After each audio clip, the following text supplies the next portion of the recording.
Tinawag nila akong ahas, magnanakaw, Makati. Sa loob ng isang gabi, hubad na ako sa dignidad at ang pangalan ko ay naging kasing kahulugan ng kahihiyan.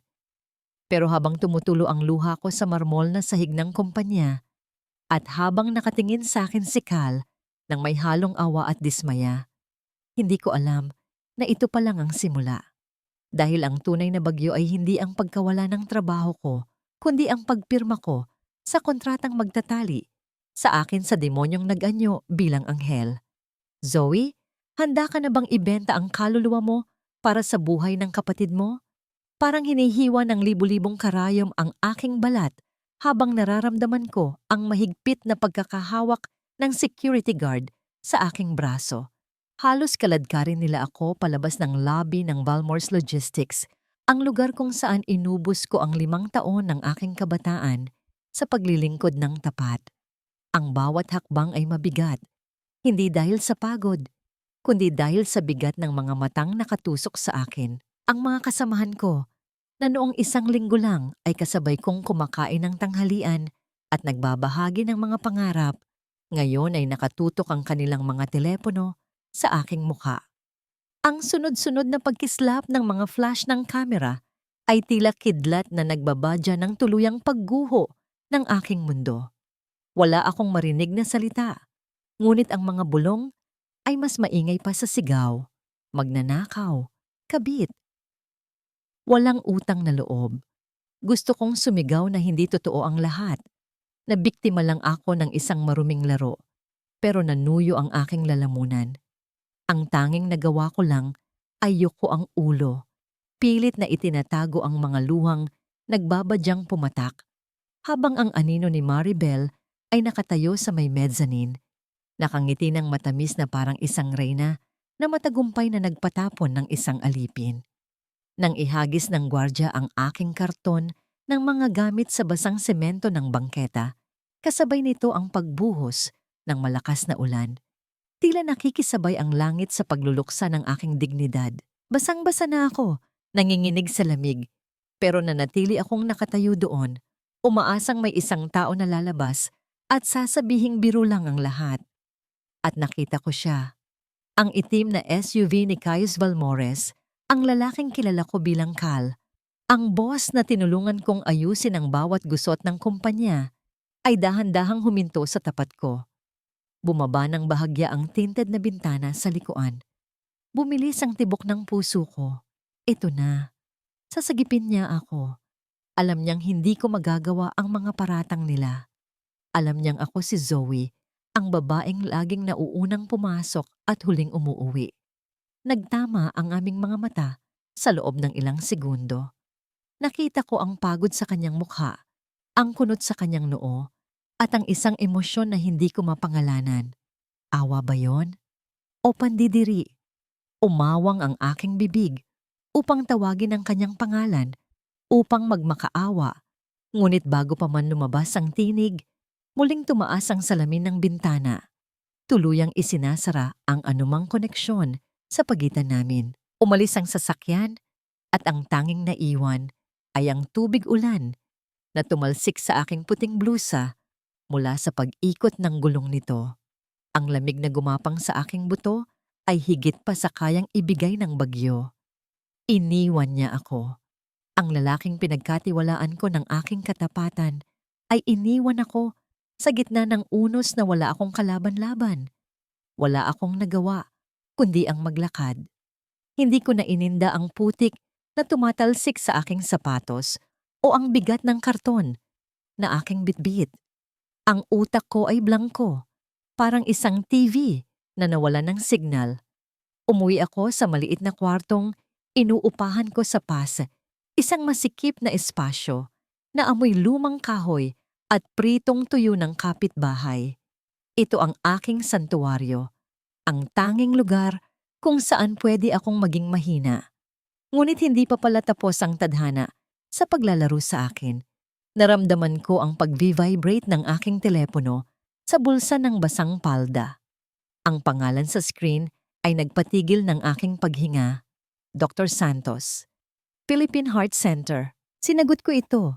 Ang aking mga kamay ay nanginginig ng hindi mapigilan. Ang boses ng doktor sa kabilang linya ay seryoso at walang paligoy-ligoy. Ang puso ng kapatid kong si Kiko ay bumibigay na.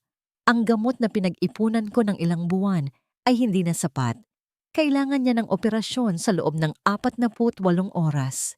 Isang operasyon na nagkakahalaga ng higit pa sa kaya kong kitain sa 10 taon.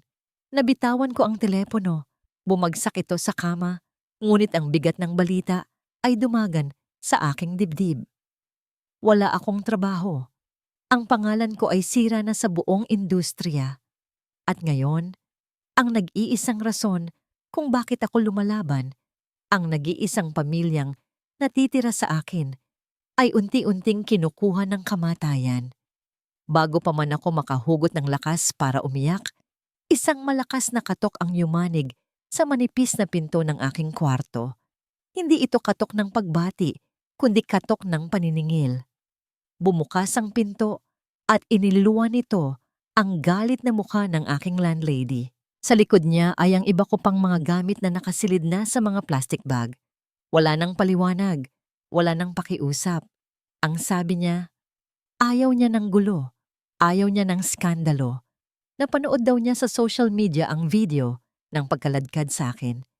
Ayaw niyang madamay ang paupahan niya sa isang magnanakaw. Sa loob ng 1 oras, natagpuan ko ang aking sarili sa lansangan muli. Basang-basa, gutom, walang matuluyan, at may pasa na sentensya ng kamatayan para sa aking kapatid.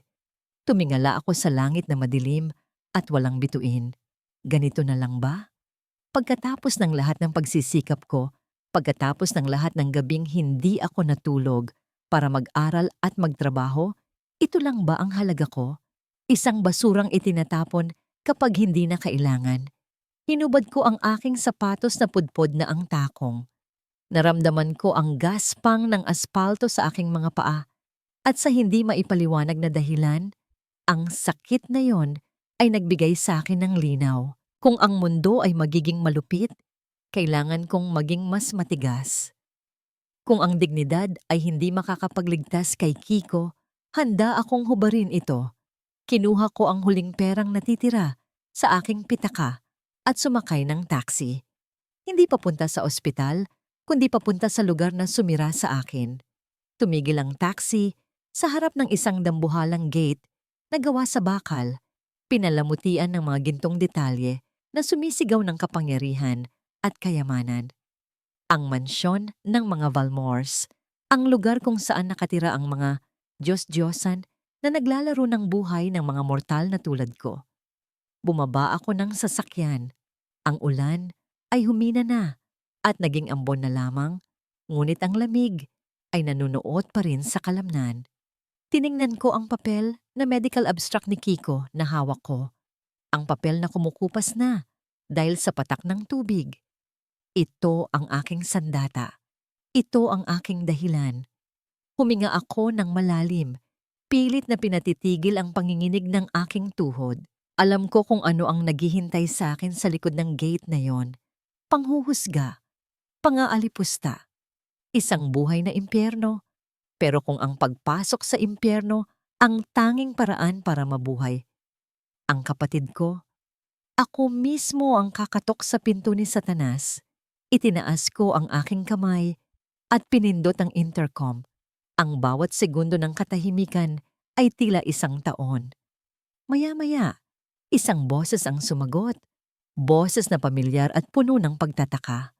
Binanggit ko ang pangalan ko. Hindi bilang ang dating empleyado na humihingi ng awa, kundi bilang isang babaeng wala nang mawawala. Handa na akong makipagkasundo.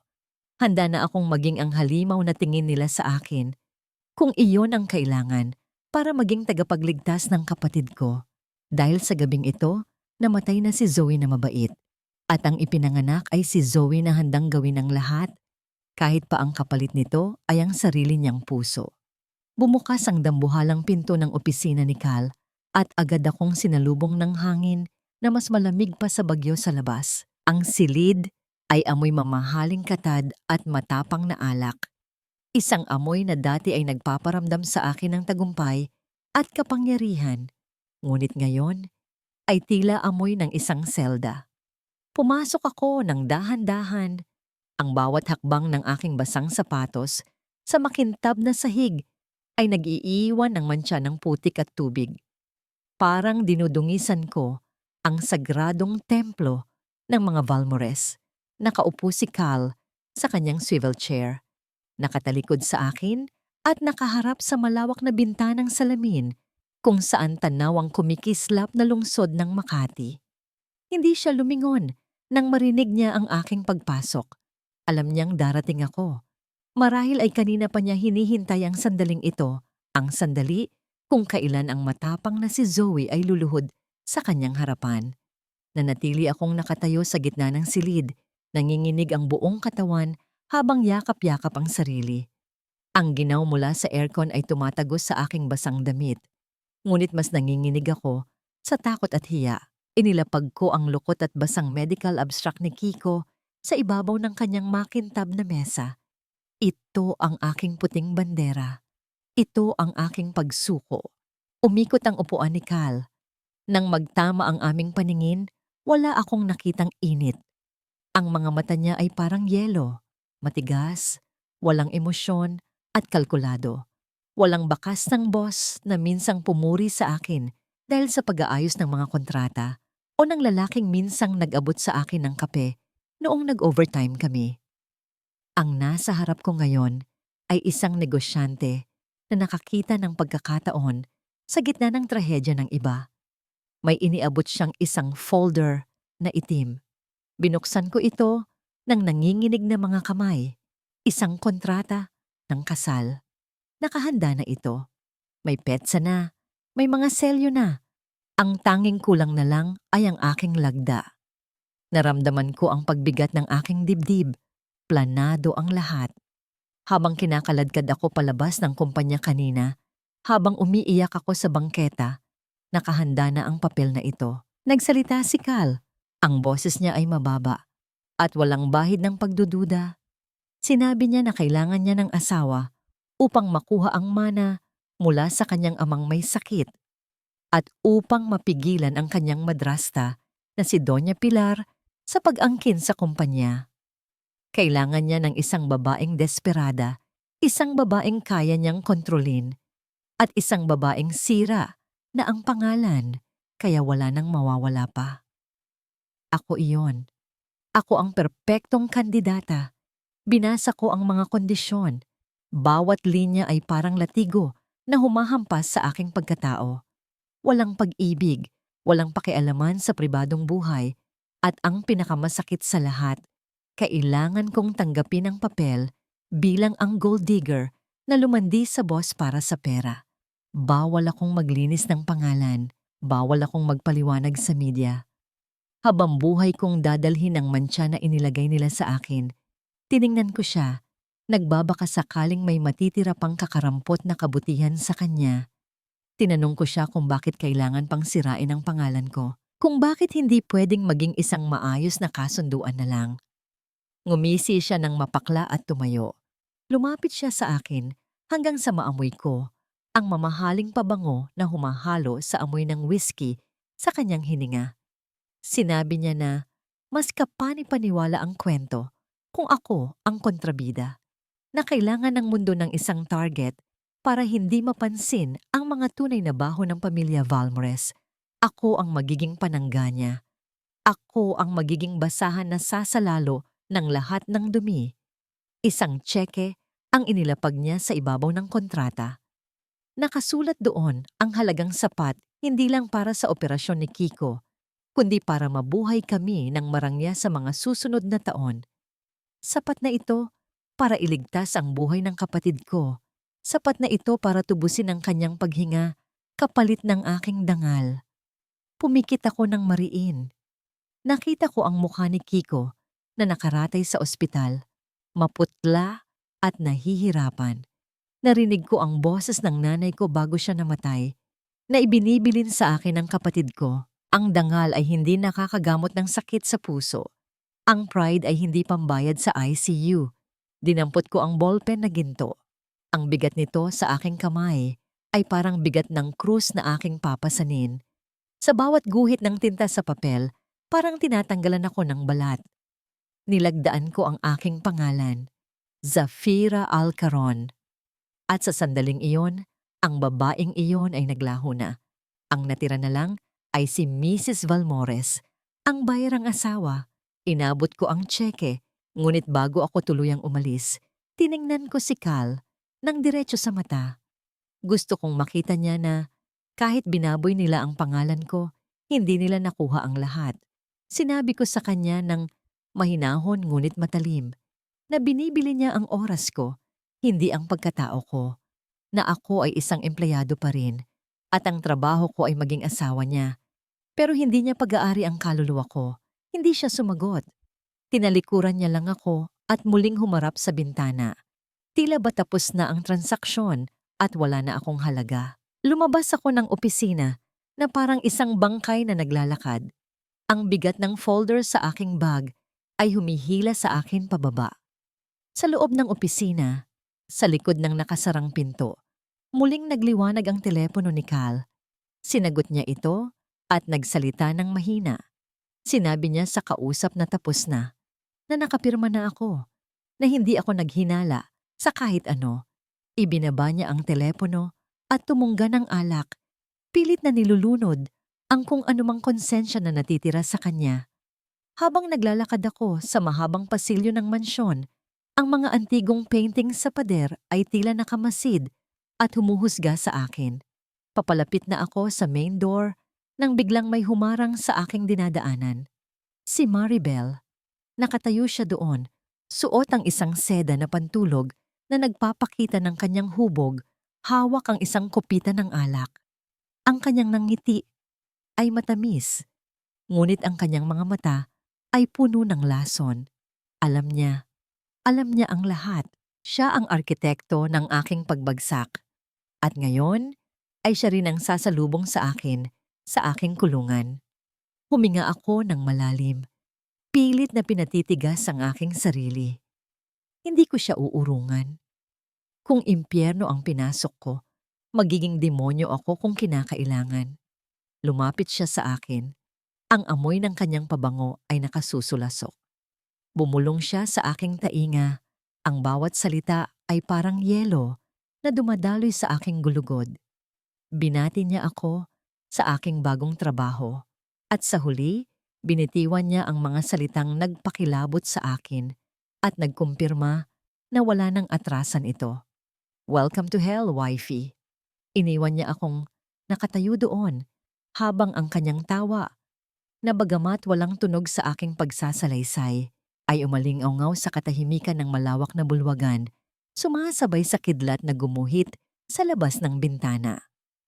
Ang pagpasok ko sa mansyon ng mga Valmores ay tila paghakbang sa loob ng isang museong bawal hawakan ang mga display. Bawat sulok ay sumisigaw ng karangyaan na kailanman ay hindi ko pinangarap maabot. Ang chandelier sa itaas ay tila kumpol ng mga bituin na nagyelo at ang hagdanang gawa sa marmol ay sobrang kintab na natatakot akong baka madulas ang aking mumurahing sapatos.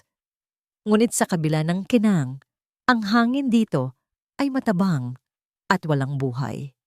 Para akong pumasok sa isang masikip na kabaong na gawa sa ginto. Bitbit ko ang aking maliit na maleta, ang tanging yaman na naipuslit ko mula sa dati kong buhay. Sinalubong ako ng mga kasambahay na nakahilera.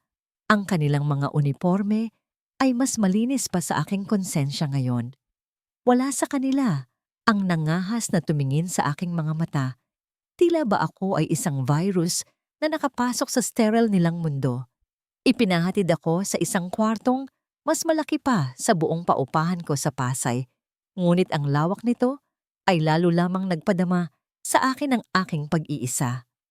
Nang sumapit ang hapunan, doon ko naramdaman ang tunay na lamig ng impyerno. Nakaupo sa kabisera si Doña Pilar, ang madrasta ni Cal. Hindi siya sumigaw o nagwala nang makita ako. Sa halip nginitian niya ako, isang nangiting hindi umabot sa kanyang mga mata, tulad ng isang pating na nakakita ng bagong biktima na lumalangoy sa kanyang teritoryo. Nagsimulang kumain ang lahat sa isang nakabibinging katahimikan. Ang tanging naririnig lamang ay ang matinis na pagtama ng mga pilak na kubyertos sa mamahaling porselana. Bawat hiwa ni Doña Pilar sa kanyang steak ay tila paghiwa rin sa aking dignidad.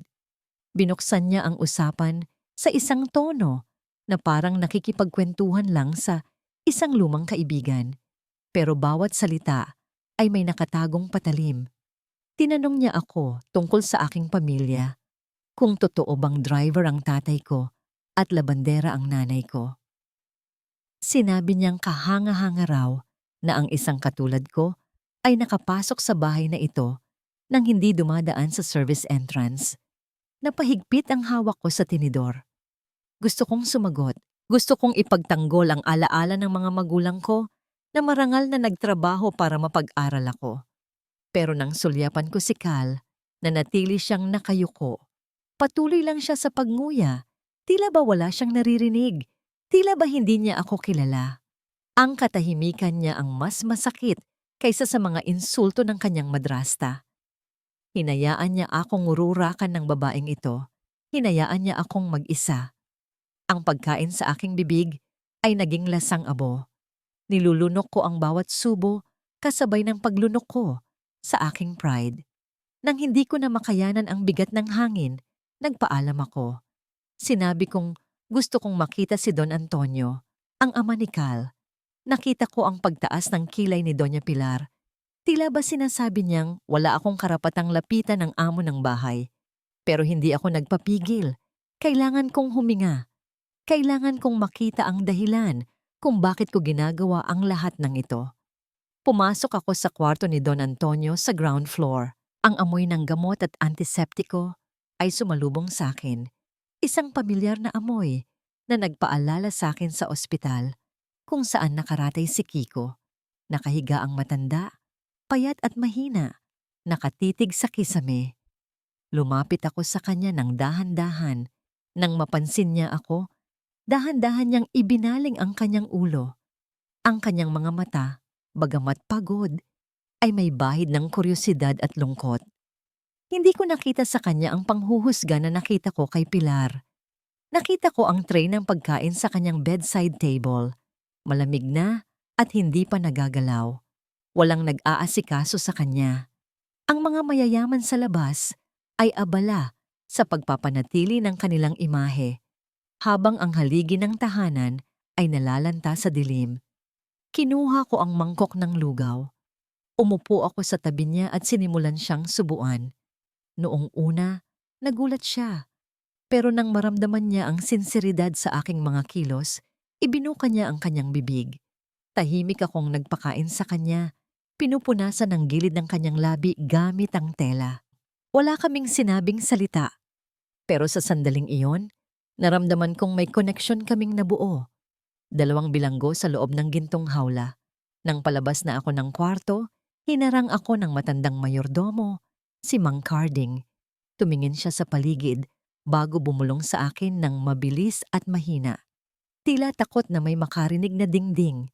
Sinabihan niya akong mag-ingat. Binanggit niya na hindi lahat ng gamot na ibinibigay sa Don ay nakakapagpagaling. Bago pa ako makatanong, naglaho na siya sa dilim ng pasilyo. Bumalik ako sa aking kwarto. Ang kwartong dapat ay pagsasaluhan namin ni Cal bilang mag-asawa. Ito ang aming gabi ng kasal. Ang gabing dapat ay puno ng romansa at pangako. Pero ang kama ay malawak, malamig, at walang laman. Hinanap ko siya.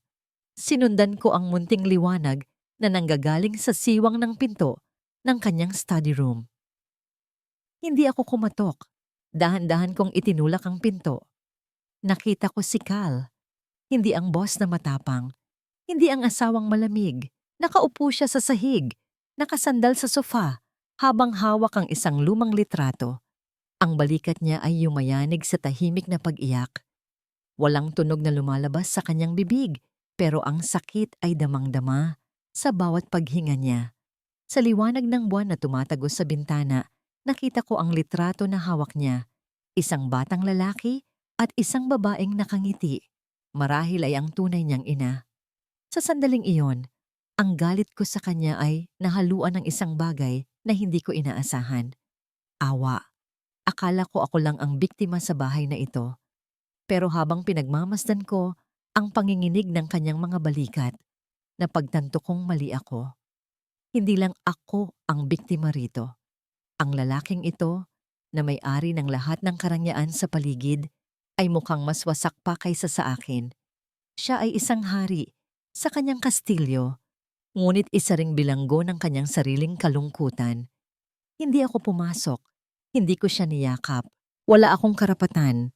At alam kong ang huling bagay na kailangan ng isang lalaking tulad ni Cal ay ang makita siya ng kanyang biniling asawa sa sandali ng kanyang kahinaan. Dahan-dahan kong hinila ang pinto pabalik. Iniingatang huwag gumawa ng anumang ingay na makagambala sa kanyang pagluluksa. Bumalik ako sa aming kwarto at humiga sa malawak na kama na amoy lavender at kalungkutan. Ang unan sa tabi ko ay nanatiling malinis at walang laman. Tinitigan ko ang kisame habang ang ulan ay patuloy na humahampas sa bintana. Tila mga luhang hindi maiyak ng langit para sa aming dalawa. Sa gabing ito, sa aming unang gabi bilang mag-asawa, natutunan ko ang unang leksyon sa pagiging Mrs. Valmores. Ang pinakamayamang tao ay minsan ang pinakamasahol magtago ng kanilang mga sugat. At sa bahay na ito, kaming dalawa ni Cal ay parehong natutulog na may kayakap na multo ng nakaraan. Nagising ako sa bigat ng katahimikan. Ang malawak na kwartong kinalalagyan ko ay napuno ng malamig na liwanag ng umaga na tumatagos sa mamahaling kurtina. Wala si Cal sa tabi ko. Ang kabilang panig ng kama ay nanatiling maayos at hindi nagalaw. Tila isang tahimik na saksi na sa aming unang gabi bilang mag-asawa na natili kaming dalawang estranghero na pinaglayo ng pader na gawa sa yelo. Bumangon ako at naghilamos. Pilit na inaalis ang bigat ng nakaraang gabi sa aking mga mata. Pagbaba ko ng hagdan, inasahan kong makikita ko ang mga katulong na abala sa paghahanda ng almusal, ngunit iba ang sumalubong sa akin. Sa malawak na sala, nakita ko si Cal. Nakasuot pa rin siya ng damit na suot niya kagabi, gusot at amoy usok. Nakatayo siya sa harap ng coffee table at sa hindi maipaliwanag na dahilan, paulit-ulit niyang inaayos ang pagkaka-align ng mga magazine. Itutuwid niya ang isa, aatras, titingnan, at muling itutuwid. Kahit na sa paningin ko ay perpekto na ang pagkakalagay nito. Ang kanyang mga kamay ay nanginginig ng bahagya at ang kanyang mga mata ay mapula at lubog. Tanda ng isang gabing walang tulog. Nakatayo lang ako doon, pinapanood siya. Sa opisina, kilala siya bilang boss na perpeksyonista. Ang taong laging gusto ay pulido ang lahat. Pero ngayon, sa loob ng bahay na ito, ang perpeksynismong yon ay mukhang isang sakit. Mukhang isang paraan para kontrolin ang isang mundong matagal nang gumuho sa paligid niya. Napansin niya ang presensya ko. Huminto siya sa pag-aayos, ngunit hindi siya tumingin sa akin. Itinago niya ang kanyang nanginginig na mga kamay sa bulsa ng kanyang pantalon at tumuwid ng tayo, muling isinusuot ang maskara ng malamig na CEO. Binati ko siya ng magandang umaga, ngunit isang tango lang ang isinagot niya bago siya tumalikod para pumunta sa dining area. Sumunod ako. Ang dibdib ko ay may kumikirot na awa na pilit kong nilalabanan. Bakit ako maaawa sa kanya? Siya ang bumili sa akin. Siya ang dahilan kung bakit sira ang pangalan ko. Pero ang imahe niya kanina, ang lalaking alipin ng sarili niyang isip, ay hindi ko maalis sa aking alaala. Nang makaupo kami sa hapag at bago pa man ako makahigop ng kape, bumukas ang main door ng walang pasabi. Ang tunog ng matutulis na takong sa marmol na sahig ay umalingaw-ngaw na parang mga martilyo na dumudurog sa katahimikan ng umaga. Pumasok si Maribel. Suot ang isang matingkad na pulang dress na tila papunta siya sa isang party at hindi sa isang almusal. Naglakad siya ng may pagmamay-ari. May hawak siyang susi, isang susing hindi ko alam kung bakit nasa kanya. Hindi man lang niya ako tinapunan ng tingin. Dumiretso siya kay Cal at yumakap mula sa likuran. Idinidiin ang kanyang pisngi sa pisngi nito. Binati niya si Cal ng "Good morning, love" sa tonong matamis, ngunit puno ng pag-aangkin. Nanigas si Cal, pero hindi siya kumibo. Hinayaan niya lang si Maribel na kumapit sa kanya. Tila ba sanay na siya na ang katawan niya ay pag-aari ng publiko, isang bagay na pwedeng angkinin ng kahit sino maliban sa kanyang sarili. Umupo si Maribel sa tabi ni Cal sa pwestong dapat ay para sa akin bilang asawa at nagsimulang pagsilbihan ito. Kumuha siya ng tasa at nagtimpla ng kape. 2 kutsarang asukal, maraming creamer. Hinalo niya ito ng maingay. Ang kutsarita ay tumatama sa porselana ng paulit-ulit, isang tunog na nagpaigting sa panga ni Cal. Inabot niya ang kape kay Cal nang may malanding ngiti. Kinuha ito ni Cal at humigop ng kaunti. Nakita ko ang bahagyang pagkunot ng kanyang noo, ang halos hindi mapansing pagpigil ng hininga. Alam ko ang lasang yon. Masyadong matamis, masyadong creamy, kabaligtaran ng kape na kailangan niya para magising ang diwa niyang pagod. Si Maribel, sa kabila ng pagpapanggap niyang kilala niya si Cal, ay walang alam sa tunay na pangangailangan ng lalaking ito. Kilala niya ang Cal na mayaman, ang Cal na gwapo, pero hindi ang Cal na wasak at puyat. Tumayo ako ng tahimik. Hindi para maghamon, kundi para gawin ang isang bagay na 5 taon ko nang ginagawa. Pumunta ako sa sideboard kung saan nakalagay ang coffee maker. Kumuha ako ng bagong tasa. Nagtimpla ako. Itim. Walang asukal, walang cream. Isang shot ng espresso para sa tapang at mainit na tubig para balansehin ang pait. Ito ang kapeng iniinom niya kapag may tinatapos kaming deadline ng 3:00 ng madaling araw. Ito ang kapeng nagpapanatili sa kanyang gising kapag ang mundo ay masyadong mabigat. Lumapit ako at inilapag ang tasa sa tabi ng kamay ni Cal. Wala akong sinabing salita. Hindi ko tiningnan si Maribel na ngayon ay nakataas ang kilay at nakatingin sa akin ng matalim. Tiningnan ni Cal ang tasa. Ang maitim na likido ay umuusok pa. Dahan-dahan niyang binitawan ang tasa na gawa ni Maribel at inabot ang tinimpla ko. Humigop siya ng malalim. Sa unang pagkakataon mula noong pumasok ako sa bahay na ito, nakita ko ang pagluwag ng kanyang mga balikat. Ang tensyon sa kanyang panga ay nawala. Napapikit siya sandali, ninanamnam ang pait at init na dumadaloy sa kanyang lalamunan, na tila ba yun lang ang bagay na totoo sa mundong ito ng mga kasinungalingan. Ibinaba niya ang tasa at tumingin sa akin. Ang kanyang mga mata ay bumaba sa aking mga kamay na hindi makinis, may maliliit na pilat mula sa pagluluto at paglalaba. Mga kamay na walang suot, na mamahaling singsing, maliban sa simpleng gintong band na siya mismo ang nagsuot kahapon. Sa loob ng 3 segundo, nawala ang CEO, nawala ang asawang bayaran. Ang natira lang ay 2 taong pagod na nagkaintindihan sa pamamagitan ng isang tasa ng kape. "Thanks," mahina niyang sabi. Halos hindi marinig, pero sapat na para marinig ko. Umirap si Maribel at padabog na ibinaba ang kanyang tinidor. Magsasalita sana siya ng insulto, marahil ay para ipaalala sa akin na mukha akong katulong nang biglang yumanig ang hapagkainan. Ang cellphone ko. Nakita ko ang pangalan sa screen, ICU Nurse Station. Bumilis ang tibok ng puso ko, mas mabilis pa sa pintig ng hummingbird. Ang init ng kape at ang munting tagumpay kanina ay agad na naglaho at napalitan ng yelo. Hindi tumatawag ang ICU ng ganito kaaga para lang mangamusta. Tumatawag sila kapag may masamang balita. Nanginginig ang kamay kong dinampot ang telepono. Ang bawat segundong lumilipas, bago ko sagutin, ay parang hinihila ang kaluluwa ko palabas ng aking katawan. Tumingin ako kay Cal. Ang mga mata ko ay nagsusumamo ng walang salita.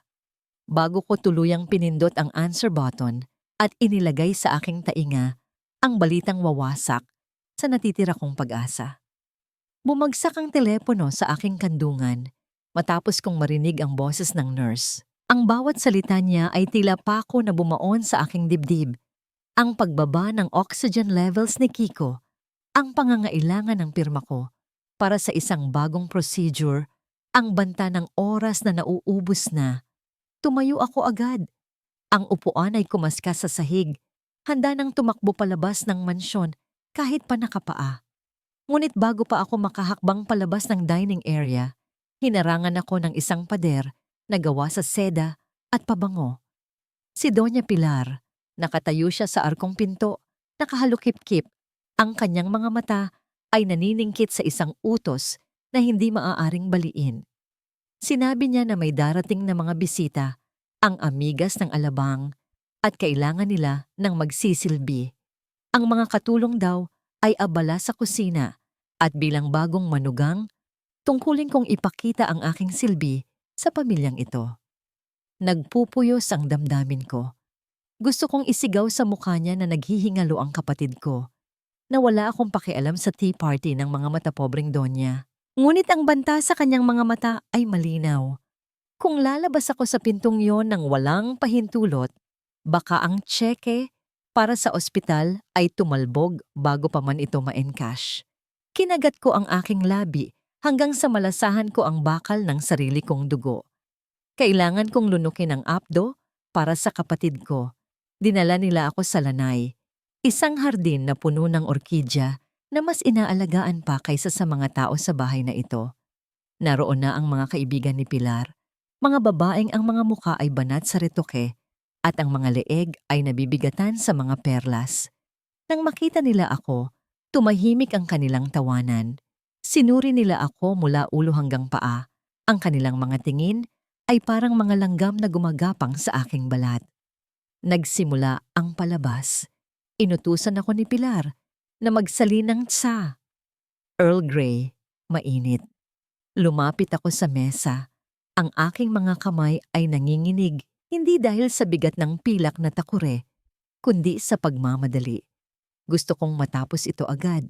Gusto kong lumipad papuntang Heart Center. Si Maribel ay nakaupo sa tabi ni Pilar. Nakangiti habang hinihimas ang laylayan ng kanyang pulang bestida. Nang akmang isasaling ko na ang mainit na tubig sa kanyang tasa, napansin ko ang mabilis na galaw ng kanyang siko. Sinadya niya.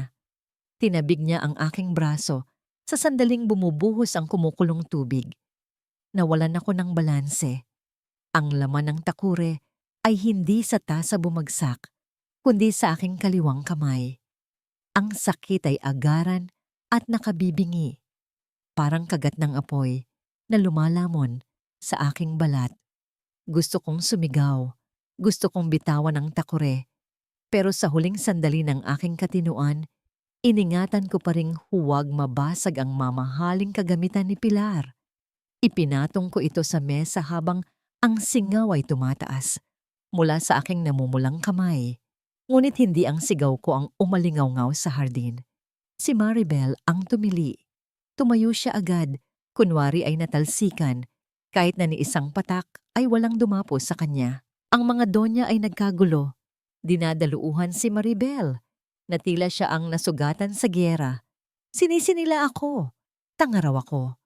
Walang ingat. Ang dumi raw ng lahi ko ay dumudikit sa lahat ng hawakan ko. Nanatili akong nakatayo, yakap ang aking lapnos na kamay sa aking dibdib, pilit na pinipigilan ang panginginig ng aking kalamnan. Ang balat sa aking likurang palad ay nagsisimula ng mamula at humapdi, tila ba patuloy pa rin itong niluluto ng invisible na apoy. Ngunit mas mahapdi ang mga tingin na ibinabato sa akin ng mga kaibigan ni Pilar. Tinitingnan nila ako hindi bilang isang taong nasaktan, kundi bilang isang kasambahay na nakabasag ng mamahaling vas. My God, tita, look what she did, tili ni Maribel habang umaakto siyang paypayan ang sarili niyang braso na ni hindi naman nadaplisan ng tubig. She did it on purpose. Nakita niyo ba iyon? Galit siya dahil nandito ako. Lumapit si Doña Pilar kay Maribel. Puno ng pag-aalala ang mukha. Bago bumaling sa akin ng may nanlilisik na mga mata. Ang boses niya ay mababa, ngunit puno ng lason. Sapat lang para marinig ng mga nasa mesa, ngunit hindi ng mga katulong sa malayo. Napakalampa, mariin niyang sabi. Wala ka na ngang maiaambag na pera sa pamilyang ito. Pati ba naman simpleng pagsisilbi ay hindi mo magawa ng tama? Siguro nga ay sanay ka lang sa paghawak ng barusahan, hindi ng porselana. Kinuyom ko ang aking kanang kamay, ang kamay na hindi nasugatan, upang pigilan ang sarili kong sumagot. Gusto kong ipamukha sa kanila ang paso sa aking balat. Gusto kong isigaw na ang lampa na tinatawag nila ay ang parehong babaeng nagligtas ng kumpanya nila mula sa 5 demanda noong nakaraang taon. Pero narinig ko ang tunog ng sasakyan na pumarada sa driveway. Si Cal. Pumasok siya sa lanay. Suot pa rin ang kanyang office attire, mukhang pagod, ngunit agad na naging alerto nang makita ang eksena. Agad na tumakbo si Maribel palapit sa kanya, kumapit sa braso niya na parang linta, at nagsimulang magsumbong sa pagitan ng peking mga hikbi. Cal, babe, you won't believe what happened. Muntik na akong lapnosan ng asawa mo. Sumbong ni Maribel, idinidiin ang kanyang dibdib sa braso ni Cal. Tumingin sa akin si Cal. Ang mga mata niya ay naglakbay mula sa basag na takuri sa sahig, paakyat sa mukha kong namumutla, at huminto sa kaliwang kamay ko na pilit kong itinatago sa likod ng aking likuran. Nakita ko ang bahagyang pag-igting ng kanyang panga. Alam kong nakikita niya ang pamumula ng aking balat mula sa kinatatayuan niya. Alam kong alam niya kung sino ang totoong nasaktan. Pero hindi siya gumalaw. Hindi niya tinabig si Maribel. Hindi siya lumapit sa akin para tingnan ang sugat ko. Nanatili siyang nakatayo doon, hinahayaan ng kanyang ina. At si Maribel, nakontrolin ang naratibo. Ang katahimikan niya ay mas masakit pa kaysa sa kumukulong tubig. Sa sandaling iyon, habang yakap ni Maribel si Cal, humangin ng malakas. Ang amoy ng pabango ni Maribel, isang matapang na floral scent na may halong musk, ay sumampal sa aking pang-amoy. Natigilan ako. Pamilyar ang amoy na ito. Bumalik ang alaala ko sa araw na pinalayas ako sa kumpanya. Bago ako ipatawag sa HR, pumasok ako sa opisina ni Cal para mag-iwan ng dokumento. Wala siya doon. Pero ang kanyang coat na nakasabit sa likod ng pinto ay may bahid ng amoy na ito. Ang parehong amoy na naaamoy ko ngayon kay Maribel. Ang ibig sabihin, bago pa man pumutok ang iskandalo, bago pa man ako nasira, magkasama na sila. Alam na nila ang mangyayari. Ang buong buhay ko ay isang dulang matagal na nilang sinulat. At ako lang ang hindi nakakaalam ng script. Naramdaman ko ang pag-akyat ng apdo sa aking lalamunan. Hindi na ako makahinga sa lugar na ito. Ang bawat segundo na nananatili ako rito ay parang paglanghap ng lason. Aalis na ako, sabi ko. Ang boses ko ay paos, ngunit matatag. Hindi ito pagpapaalam. Ito ay deklarasyon. Tinalikuran ko sila. Hindi ko na pinulot ang takure. Hindi ako humingi ng paumanhin. Naglakad ako papunta sa exit ng garden. Nang mapadaan ako sa tabi ni Doña Pilar, huminto ako saglit. Hindi ako tumingin sa kanya. Diretso lang ang tingin ko sa gate. Pero binulong ko ang mga salitang matagal ko nang gustong sabihin. Pwede mong lapnosan ang balat ko, senyora. Pero hindi mo kayang sunugin ang katotohanang natatakot ka sa akin. Dahil alam mong sa oras na ibuka ko ang bibig ko, hindi lang tsaa ang tatapon, kundi pati ang baho ng pamilyang ito. Iniwan ko siyang nakanganga. Ang kanyang mukha ay namumula sa galit na hindi niya mailabas dahil sa harap ng kanyang mga bisita. Tumakbo ako palabas ng gate. Hindi na ininda ang sakit ng paso, hindi na ininda ang ulan na nagsisimula na namang bumuhos. Ang mahalaga lang ay makarating ako kay Kiko. Ang mahalaga lang ay mayakap ko ang kapatid ko habang mainit pa ang katawan niya. Sa loob ng mansyon, nanatili ang katahimikan, Matapos ang aking pag-alis, unti-unting binitawan ni Cal si Maribel. Walang emosyon ang kanyang mukha habang tinitingnan ang basag na porselana sa sahig. "Ipapalinis ko lang to," sabi ni Cal ng malamig, bago tumalikod at naglakad papasok ng bahay. Pero hindi siya pumunta sa kusina para magtawag ng katulong. Dumiretso siya sa security room. Isinara niya ang pinto at nilock ito.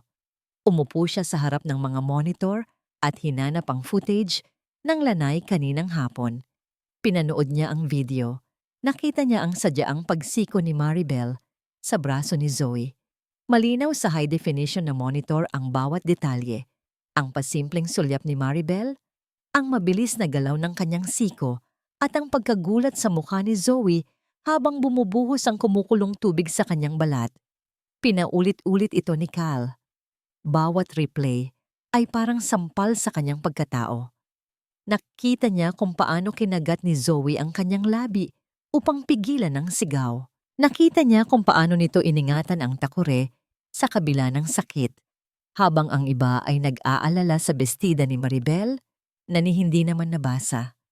Napahawak si Cal sa gilid ng mesa. Ang kanyang mga knuckles ay namuti sa higpit ng pagkakahawak. Sa buong panahon, akala niya ay nag-iinarte lang si Zoe o kaya ay nagmamatigas.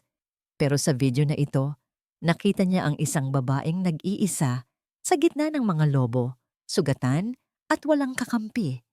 At siya ang may-ari ng bahay, pero wala siyang ginawa kundi panoorin itong masaktan. Ang katahimikan niya kanina sa hardin ay naging kasing bigat ng isang krimen. Inilapit niya ang kanyang mukha sa screen. Sa huling bahagi ng video, bago tumakbo palabas si Zoe, nakita niya ang matinding pamumula ng kaliwang kamay nito. Malala ang paso, balat ang nasunog, hindi lang damit. Naramdaman ni Cal ang pagkirot sa sarili niyang dibdib. Tila ba siya ang napaso ng kumukulong tubig? Isang alon ng pagkasuklam ang bumalot sa kanya. Hindi para kay Zoe, kundi para sa kanyang sarili. At para sa babaeng nasa labas na nagpapanggap na biktima. Kinuha niya ang kanyang flash drive at kinopya ang footage. Ito ang ebidensya. Ito ang alas na gagamitin niya hindi para sa mana, kundi para sa isang bagay na matagal na niyang kinalimutan. Ang katarungan. Ngunit bago niya patayin ang monitor, nahagip ng kanyang mata ang isang kakaibang detalye sa screen. Sa sandaling yumakap si Maribel sa kanya kanina, sa video habang nagkakagulo ang mga donya, may nahulog mula sa bulsa ng bestida nito na mabilis nitong sinipa pailalim sa sofa ng lanay. Zinominikal ang imahe, malabo dahil sa layo, pero aninag ang hugis at kintab ng metal. Isang maliit na susi. Susi na kamukha ng spare key ng kanyang private office sa kumpanya, ang opisina kung saan nawala ang mga confidential files na naging dahilan ng pagkakadawit ni Zoe sa iskandalo ng pagnanakaw. Napatigil si Cal sa paghinga. Ang mga piraso ng puzzle ay biglang nabuo sa kanyang isipan. Bumubuo ng isang larawan na mas maitim pa sa inaakala niya. Ang lason ay hindi lang pala nasa tiya. Ang lason ay matagal nang nasa tabi niya, yumayakap sa kanya. At siya mismo ang nagbukas ng pinto para papasukin ito. Sa loob ng kanyang sasakyan, habang binabagtas ang EDSA sa gitna ng hating gabi, ang isip ni Cal ay kasing gulo ng trapiko sa labas. Ang imahe ng namumulang kamay ni Zoe ay paulit-ulit na nagre-replay sa kanyang utak, isang bangungot na gising na pilit siyang inuusig. Kinuha niya ang kanyang telepono at tinawagan ang head ng marketing department ng Valmers Logistics. Ang boses niya ay mababa, tiyak, at walang puwang para sa diskusyon. Iniutos niya ang agarang pagkansela ng endorsement contract ni Maribel para sa susunod na quarter. Walang paliwanag, walang negosasyon. Ito ang kanyang unang hakbang ng paghihiganti. Tahimik, legal, at masakit sa bulsa. Ang tanging lengguwahe na naiintindihan ng mga taong tulad ni Maribel. Ibinaba niya ang telepono at inilihis ang manibela papunta sa Philippine Heart Center. Hindi niya alam kung bakit siya naroon. Ang sabi niya sa sarili, kailangan lang niyang siguraduhin na hindi tatakbo ang kanyang investment dala ang pera. Pero alam ng kanyang puso na hindi iyon ang totoo. Ang totoo ay nararamdaman niya ang init ng paso sa kanyang sariling balat at ang bigat ng konsensya ay hindi siya patutulugin ngayong gabi. Pagdating sa ospital, ang amoy ng alkohol at antiseptiko ay sumalubong sa kanya, isang matalim na kaibahan sa amoy ng mamahaling kandila sa kanyang mansyon.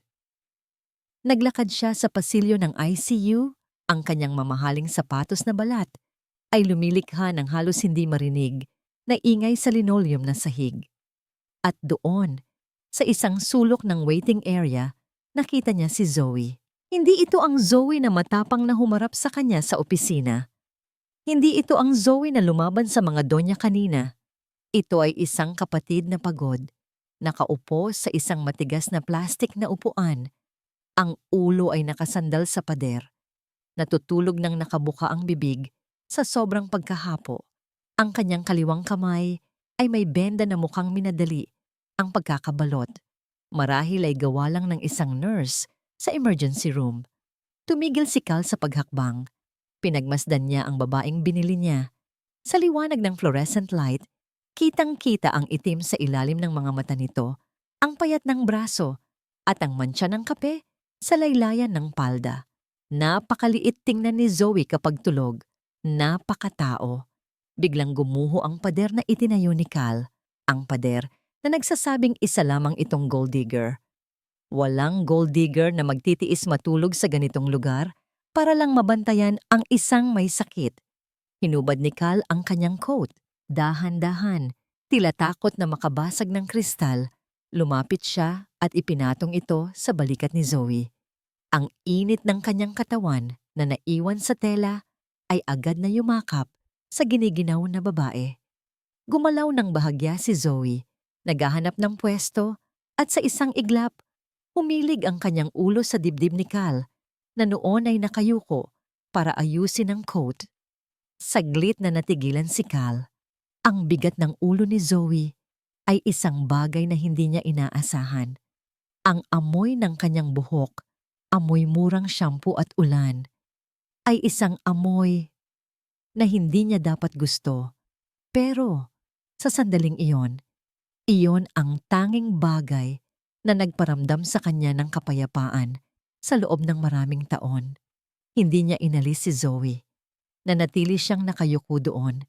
Hinahayaan ang ulo nitong manatili sa kanyang dibdib habang ang kanyang puso ay nagsimulang tumibok sa isang ritmo na hindi pamilyar. Ito ba ay awa? O isang bagay na mas malalim pa? Nagising si Zoe hindi sa ingay, kundi sa init. Dahan-dahan niyang iminulat ang kanyang mga mata at agad na naamoy ang pamilyar na pabango, amoy sandalwood at mamahaling tabako. Nang ibaba niya ang kanyang tingin, nakikita niya ang itim na coat na nakabalot sa kanya. Hindi ito sa kanya. Kay Cal ito. Agad siyang napaangat ng ulo at natagpuan ng sarili na nakatingin sa mukha ni Cal, na nakatayo na pala ng tuwid at nakatingin sa may bintana. Ang pader ng yelo sa pagitan nila ay muling bumalik. Anong ginagawa mo dito? Tanong ni Zoe. Ang boses niya ay magaspang mula sa pagkatulog at pagod. Inayos niya ang sarili at hinubad ang coat. Handa ng isauli ito na parang isang bagay na nakasusunog. Sinigurado ko lang na hindi ka aalis, sagot ni Cal. Ang kanyang boses ay walang emosyon. Pilit na itinatago ang anumang bakas ng kahinaan na naramdaman niya kanina. Hindi naniwala si Zoe, pero wala na siyang lakas para makipagtalo. Tumayo siya at kumuha ng mainit na tubig mula sa dispenser. Ang sakit ng kanyang paso ay kumikirot na naman. Pagbalik niya sa kanyang upuan, may nakita siyang 2 paper bag sa tabi ng kanyang bag. Isang bag na may logo ng isang sikat na fast food chain at isang maliit na puting bag mula sa isang butika. Binuksan niya ang plastic bag ng pagkain. 2 burger at isang large fries. Ang paborito ni Kiko, ang pagkain na madalas nilang paghatian kapag may extra silang pera. Tumingin siya kay Cal na nakatalikod pa rin, nagkukunwaring abala sa pagtingin sa kanyang telepono. Binuksan niya ang paper bag ng botika. Laman nito ang pinakamahal na burn ointment, sterile gauze, at pain relievers. Naramdaman ni Zoe ang pag-init ng kanyang mga mata. Sa gitna ng lahat ng kasamaan, sa gitna ng lahat ng sakit, may isang taong nakaisip na kailangan niya ng gamot. Hindi niya alam kung ano ang mararamdaman. Dapat ba siyang magalit dahil ito ang pinakamaliit na magagawa ni Cal matapos siyang hayaang masaktan? O dapat ba siyang magpasalamat dahil sa loob ng 24 na oras, ito ang unang pagkakataon na may nag-alala sa kanya? Hindi sila bumalik sa mansyon. Nag-umaga sila sa loob ng sasakyan ni Cal sa parking lot ng ospital. Tahimik silang kumain ng burger at fries. Ang tunog lang ng pagnguya ang maririnig sa loob ng mamahaling SUV. Hindi na sila boss at empleyado. Hindi rin sila mag-asawa. Sila ay 2 taong pagod na naghahanap ng kanlungan sa isa't isa. Sa gitna ng isang bagyo na sila rin ang gumawa. Habang kumakain, napansin ni Cal ang mantsa ng ketchup sa gilid ng labi ni Zoe. Sa isang kilos na hindi niya pinag-isipan, inabot niya ang kanyang hinlalaki at dahan-dahan itong pinunasan. Natigilan si Zoe. Ang pagdampi ng daliri ni Cal sa kanyang balat ay mas nakakagulat pa kaysa sa pasok kanina. Nagtama ang kanilang mga mata at sa loob ng ilang segundo, sa ilalim ng madilaw na ilaw ng parking lot, nawala ang kontrata, nawala ang galit.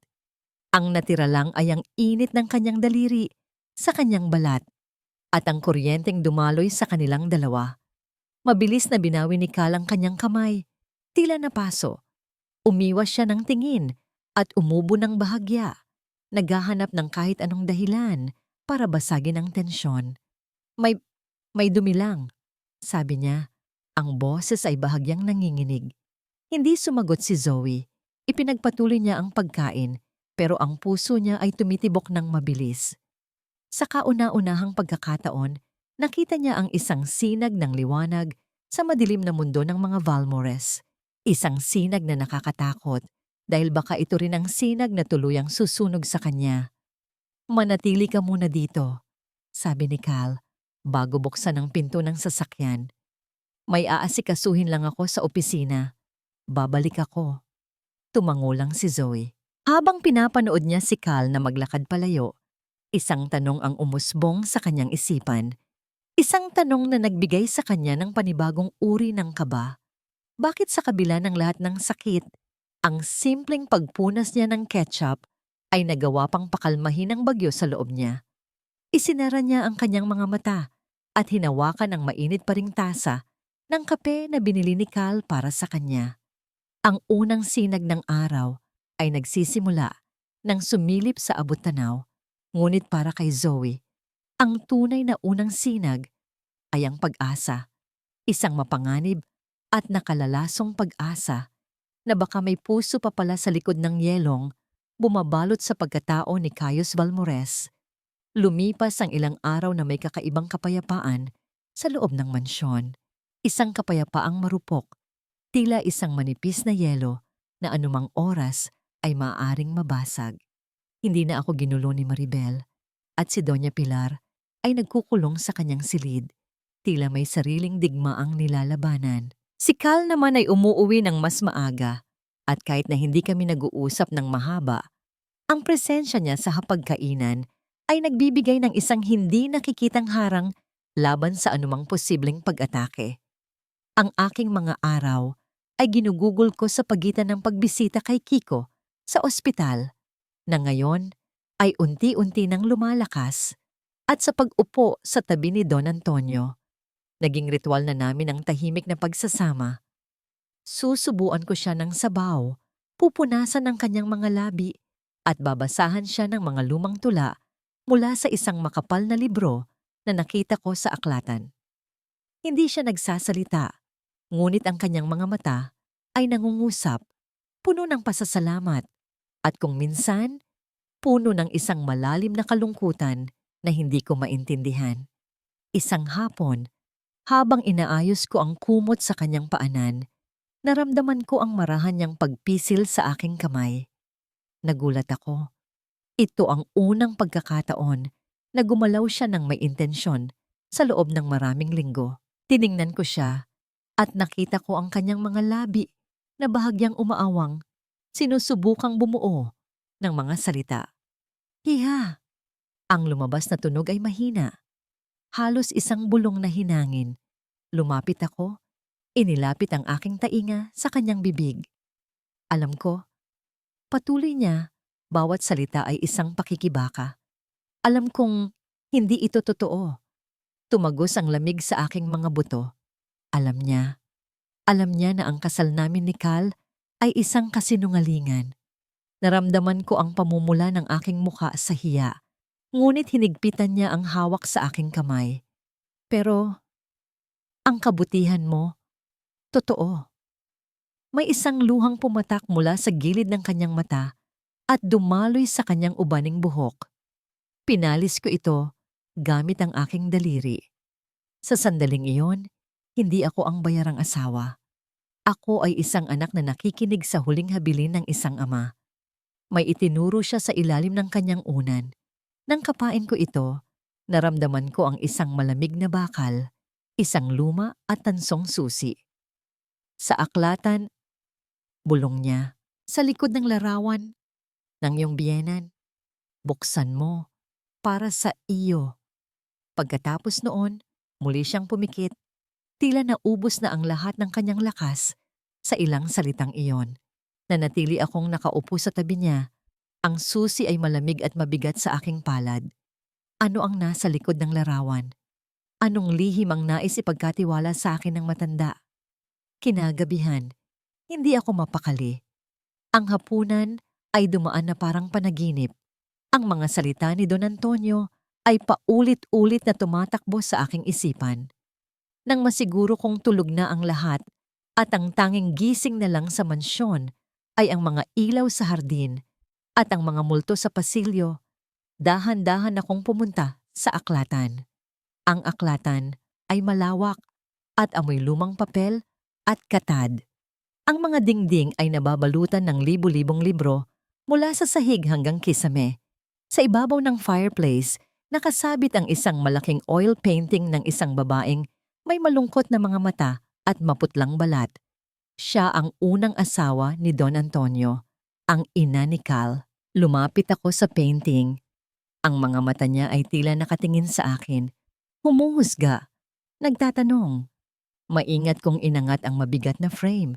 Sa likod nito, sa gitna ng maruming pader, may isang maliit na pinto na halos hindi mapansin, isang safety deposit box na nakabaon sa semento. Ginamit ko ang susi.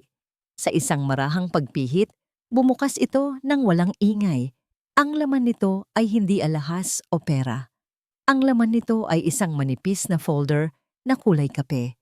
Nanginginig ang aking mga kamay habang binubuksan ko ito. Sa loob, may mga dokumento, mga bank statement, mga titulo ng lupa, at isang sulat kamay na liham. Pero ang nakakuha ng atensyon ko ay ang isang hiwalay na papel na nakatupi sa gitna. Ang titulo nito ay nakasulat sa itim na tinta. Project Nightingale. Binuksan ko ito. Ito ay isang plano. Isang detalyadong plano na binuo 3 buwan bago pa ang aking iskandalo. Nakalista dito ang mga pangalan. Ang pangalan ni Maribel, ang pangalan ng ilang board members na kalaban ni Cal, at ang pinakahuli sa listahan, ang pangalan ko, Zoe Alcaron, the perfect scapegoat. Ang bawat salita ay parang suntok sa aking sikmura. Ang pag-akusa sa akin ng pagnanakaw, ang pagpapakalat ng chismis, ang pag-e-expose nito sa media, lahat ay nakaplano, lahat ay sinadya. Ako ang inihandang tupa para ialay sa altar ng kasakiman nila. Ang layunin, sirain ang kredibilidad ko para hindi mapansin ng auditors ang mas malaking anomalya na ginagawa ng grupo ni Doña Pilar sa kumpanya. Napatakip ako sa aking bibig upang pigilan ang isang hikbi. Hindi lang pala si Maribel ang may gawa nito. Ito ay isang sabwatan.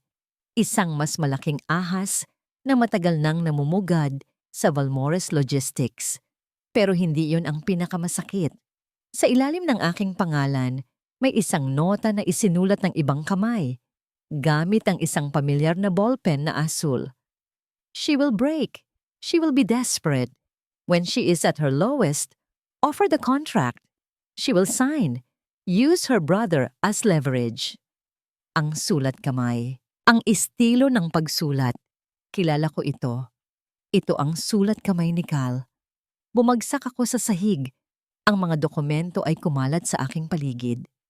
Ang hangin ay tila ninakaw mula sa aking mga baga. Ang lalaking nagdala sa akin ng gamot sa ospital, ang lalaking nagpunas ng ketchup sa aking labi, ang lalaking nagsimula ng maging sinag ng pag-asa sa aking madilim na buhay, ay isa pala sa mga arkitekto ng aking impyerno. Hindi lang niya pinabayaan na mangyari ito. Plinano niya ito. Ginamit niya ang kahinaan ko laban sa akin. Ang bawat kilos niya ng kabaitan nitong mga nakaraang araw ay hindi dahil sa konsensya. Ito ay bahagi ng script, bahagi ng pagkontrol sa kanyang tau-tauhan. Naramdaman ko ang pag-akyat ng galit na mas matindi pa sa naramdaman ko kay Maribel o kay Pilar. Ang sakit ng pagtataksil mula sa taong sinimulan mo ng pagkatiwalaan ay isang lason na walang lunas. Sa gitna ng aking paghihinagpis, may narinig akong mahinang kaluskos mula sa may pinto. Hindi ko ito pinansin. Akala ko ay guni-guni lang. Ngunit nang tumayo ako, may nahagip ang aking mata sa sahig malapit sa pinto. Isang maliit at itim na butones na may gintong sinulid sa gitna. Isang butones na mula sa kwelyo ng mamahaling pajama na laging suot ni Doña Pilar. Narinig niya ako. Nalaman niyang alam ko na. At sa sandaling iyon, alam kong ang buhay ko sa loob ng mansyon ay hindi na lang tungkol sa pagpapanggap. Ito ay naging isang laro ng kaligtasan. Dali-dali kong tinipon ang mga papel at ibinalik sa safe. Ngunit bago ko ito isara, kinuha ko ang orihinal na kopya ng Project Nightingale. Tinupi ko ito at itinago sa ilalim ng aking damit, malapit sa aking puso. Ito na ngayon ang aking alas. Ito na ang aking magiging sandata o ang magiging dahilan ng aking kamatayan. Pagbalik ko sa kwarto, nakita kong nakabukas ang ilaw. Nakaupo si Cal sa gilid ng kama. Hinihintay ako. Ang kanyang mukha ay seryoso at sa tabi niya sa kama ay may isang tray na may 2 tasa ng mainit na tsokolate. "Where have you been?" Tanong niya. Ang boses niya ay walang emosyon, ngunit may bahid ng pag-aalala na hindi ko na ngayon alam kung totoo pa ba. Tiningnan ko siya. Ang lalaking nasa harap ko ay hindi na ang komplikadong taong nakita kong umiiyak. Hindi na siya ang lalaking nag-alala sa paso ko. Siya na ngayon ang halimaw na nagplano ng aking pagbagsak. At kailangan kong ngumiti sa harap niya. Kailangan kong magpanggap na wala akong alam habang ang ebidensya ng kanyang pagtataksil ay nakatago sa aking dibdib. Nagdasal lang ako sa chapel. Pagsisinungaling ko, ang mga salita ay parang buhangin sa aking lalamunan. Para kay Don Antonio, tumango siya, tila kontento sa aking sagot. Pero alam ko, mula sa sandaling ito, bawat tingin, bawat salita, bawat kilos sa pagitan naming dalawa ay magiging isang pagsubok, isang mapanganib na sayaw ng kasinungalingan. Umupo ako sa kabilang dulo ng kama, pinapanatili ang distansya. Ang agwat sa pagitan namin ay hindi na lang pisikal. Ito na ay isang bangin ng pagtataksil na hindi ko alam kung kaya ko pang tawirin. "Cal," sabi ko. Ang boses ko ay nanginginig ng bahagya. "Bukas, pwede bang bisitahin natin ang puntod ng nonanay mo?" Nagulat siya sa tanong ko. Tumingin siya sa akin. Ang kanyang mga mata ay naghahanap ng dahilan. Hindi niya alam na hindi ko gustong magbigay galang sa kanyang ina. Gusto ko lang makalabas ng mansyon na ito. Kailangan ko ng hangin. Kailangan kong makahanap ng paraan para makausap ang nag-iisang taong mapagkakatiwalaan ko nang hindi sinusundan ng mga mata ni Doña Pilar. Pumayag siya. Sa gabing iyon, natulog ako na yakap ang sarili ko. Ang papel ng katotohanan ay nagpapainit sa aking balat. Ang kapayapaan ay tapos na. Ang digmaan ay nagsisimula pa lang. At sa larong ito, hindi ko na alam kung sino ang tunay na kalaban at sino ang pinakamasakit na biktima. Kinabukasan, ang mansyon ay nababalot ng isang nakakakilabot na katahimikan. Bawat anino sa pasilyo ay tila may dalang banta. Bawat ngiti ni Doña Pilar sa almusal ay parang ngiti ng isang ahas bago ito tumuklaw. Ang papel na nakatago sa aking damit ay parang isang baga na patuloy na nagpapainit sa aking balat.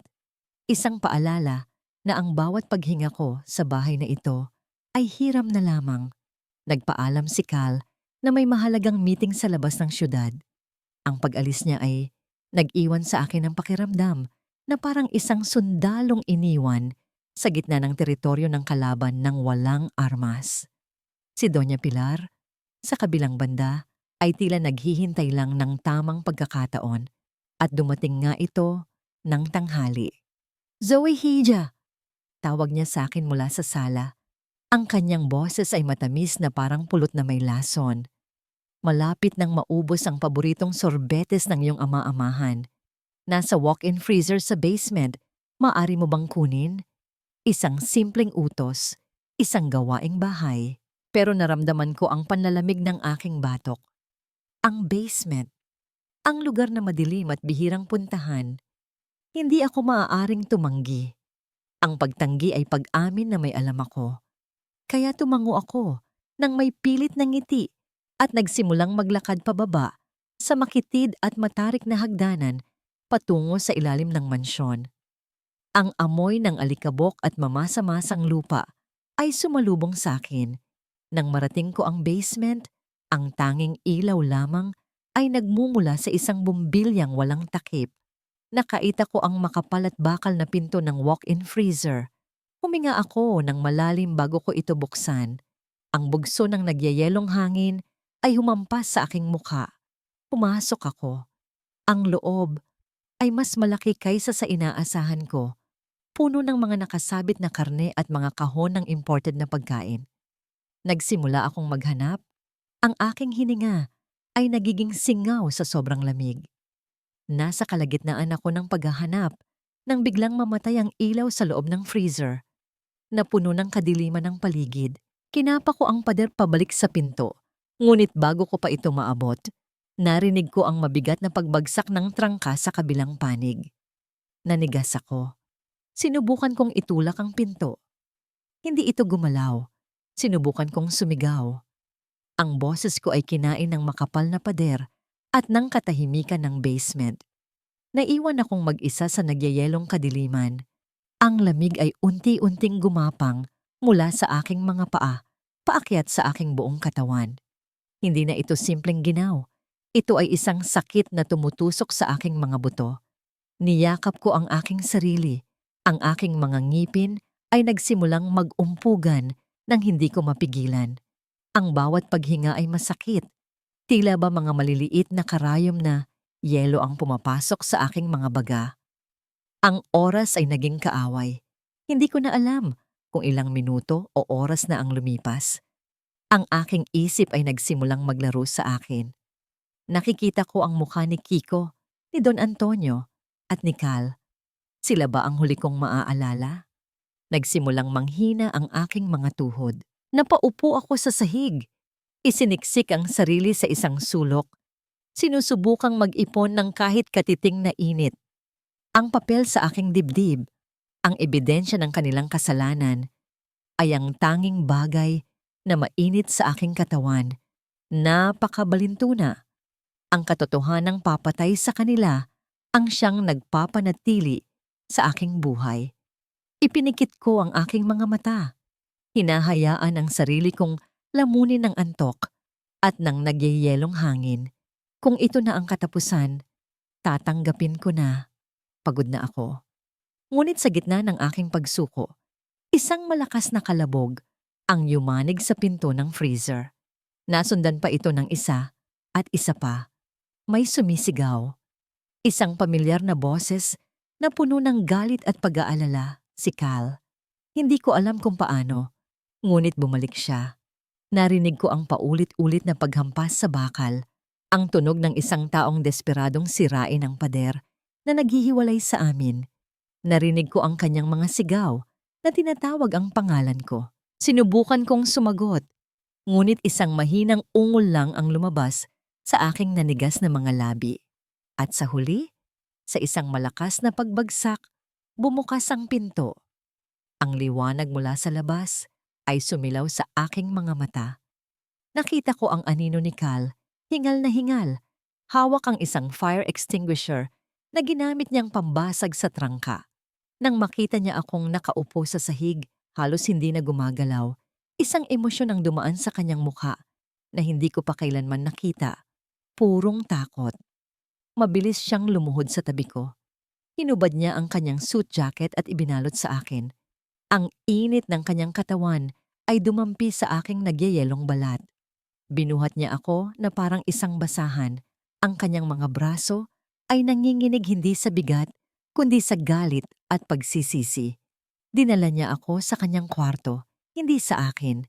Maingat niya akong inihiga sa kama at kinumutan ng makapal na duvet. Tumakbo siya palabas at bumalik na may dalang mainit na tubig at tuwalya. Dahan-dahan niyang pinunasan ng aking mukha, ang aking mga braso. Sinusubukang ibalik ang sirkulasyon sa aking nanlamig na katawan. Wala kaming imikan.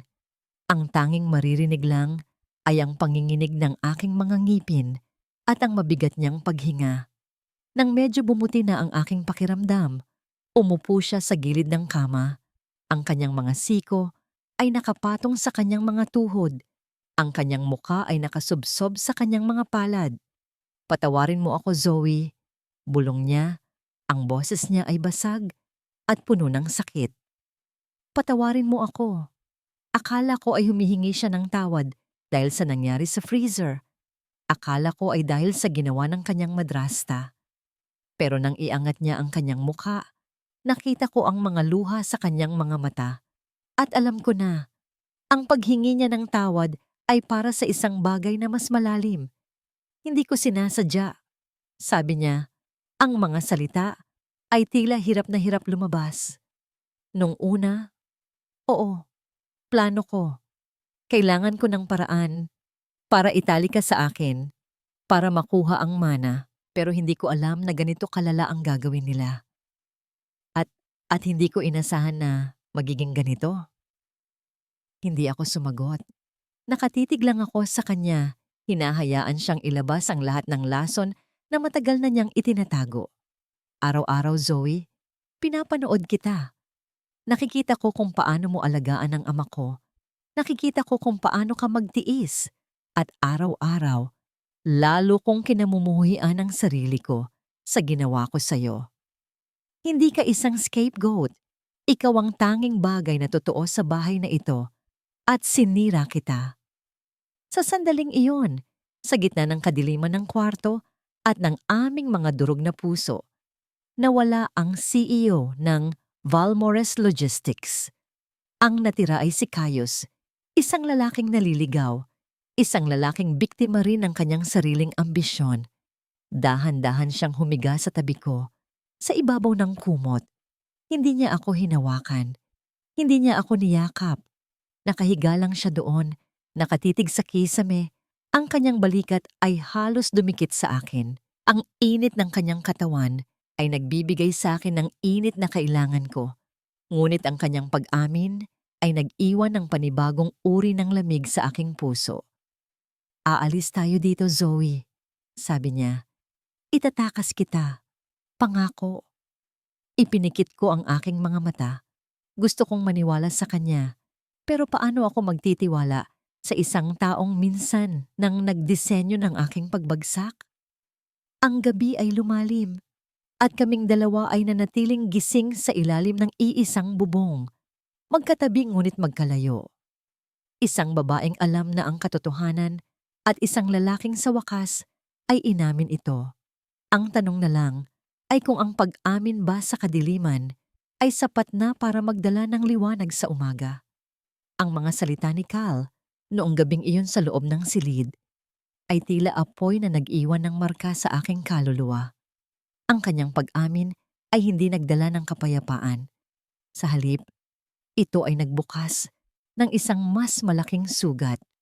Alam niya, plinano niya, ang lahat ng sakit na dinanas ko ay bahagi ng kanyang plano. Maghapon akong nagkubli sa library. Pilit na iniaayos ang mga piraso ng impormasyon na nakuha ko mula kay Don Antonio at sa mga salita ni Cal. Ginagamit ko ang dating kaalaman ko sa batas at sa pananaliksik. Pilit na kinakalikot ang mga lumang dyaryo at online archives ng kumpanya. Naghahanap ng mga ulat na maaring konektado sa Project Nightingale.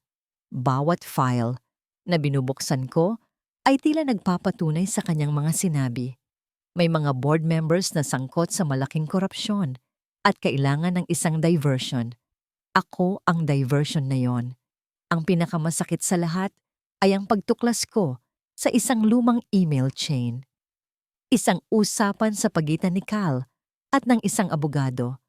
Petsa ay 3 linggo bago ako mapalayas. Nakasaad doon ang isang diskarte kung paano in-neutralize ang isang rising star sa legal department na masyadong malapit sa confidential data. Ang description ay tumutugma sa akin. Ang plano ay ilagay sa aking mga kamay ang pekeng dokumento na magsisilbing ebidensya ng aking pagnanakaw. Doon ko tuluyang naintindihan. Ang pag-amin ni Cal ay hindi kumpleto. Sinabi niya na kailangan niya akong itali sa kanya, pero hindi niya sinabi na siya mismo ang pumayag na sirain ako bago pa man niya ako kailanganin. Ginawa niya akong basahan para sa kanilang maduming laro at saka ako pulutin nang ako ay wala ng silbi para maging kanyang manika. Ang mga luha niya kagabi ay marahil dahil sa konsensya, ngunit huli na ang lahat. Ang tiwala ay nabasag na at ang bawat piraso ay matatalim na. Hindi ako sumigaw. Wala akong naramdamang galit na nagpapuyos. Sa halip, isang lamig ang gumapang sa aking dibdib. Mas matindi pa sa ginaw sa freezer. Para akong isang estatwa, ang aking puso ay naging bato. Ang aking kaluluwa ay naging blangko. Ang pag-ibig na nagsimula ng umusbong, ang mapanganib na init na yon, ay tuluyan ng namatay. Hinanap ko ang lumang laptop ni Cal sa study room.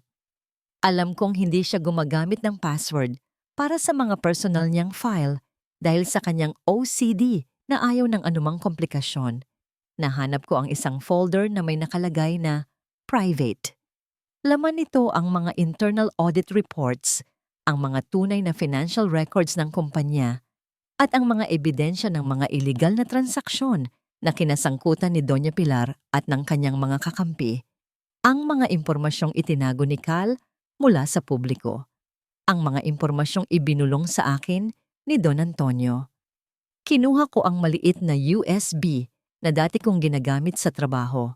Hindi ako mabilis, ngunit tumpak ang bawat galaw ng aking mga daliri habang kinokopya ko ang lahat ng mga file. Bawat gigabyte ng data na nilipat ko ay isang hakbang papalapit sa aking paglaya. Hindi na ako aasa kay Cal para sa katarungan. Ang katarungan ko ay gagawin ko sa sarili kong mga kamay. Nang matapos ang lahat, ibinalik ko ang laptop sa dati nitong pwesto. Tiningnan ko ang USB sa aking kamay, isang maliit na bagay na naglalaman ng kapangyarihan upang sirain ang buong Valmores Empire. Bumaba ako sa laundry room.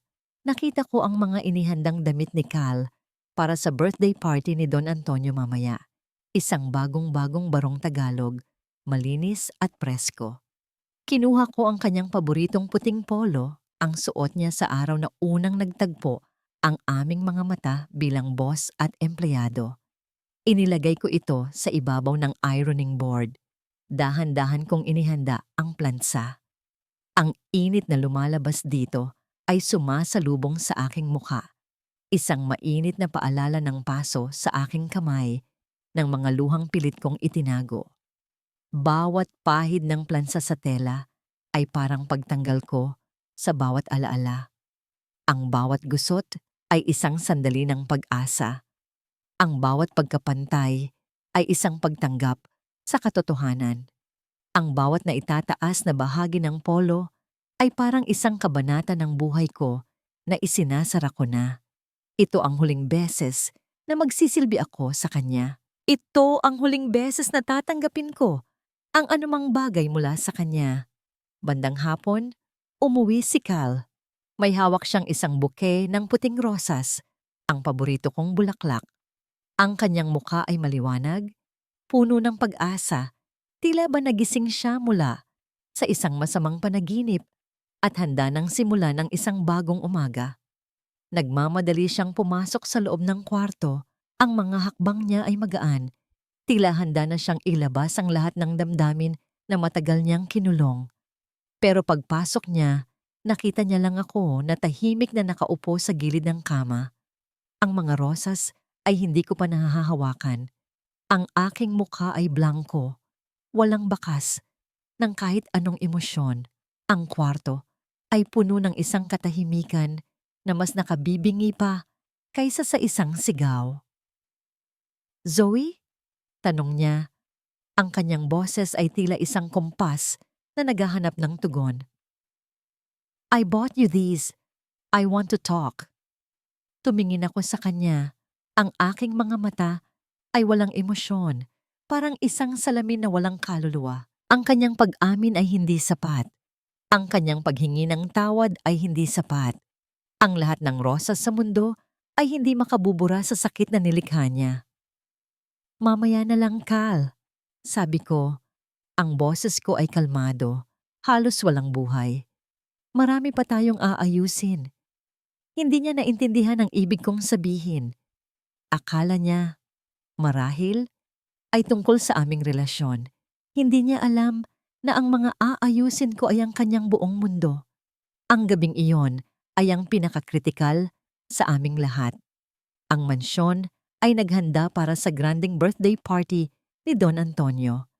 Ang mga bisita ay dumagsa, ang mga ilaw ay kumikislap, at ang musika ay tumutugtog ng malumanay. Nagkalat ang mga mamahaling pagkain at inumin. Nasa gitna ng lahat ng kaguluhan at karangyaan na iyon, may isang babaeng naghahanda para sa kanyang huling pagtatanghal.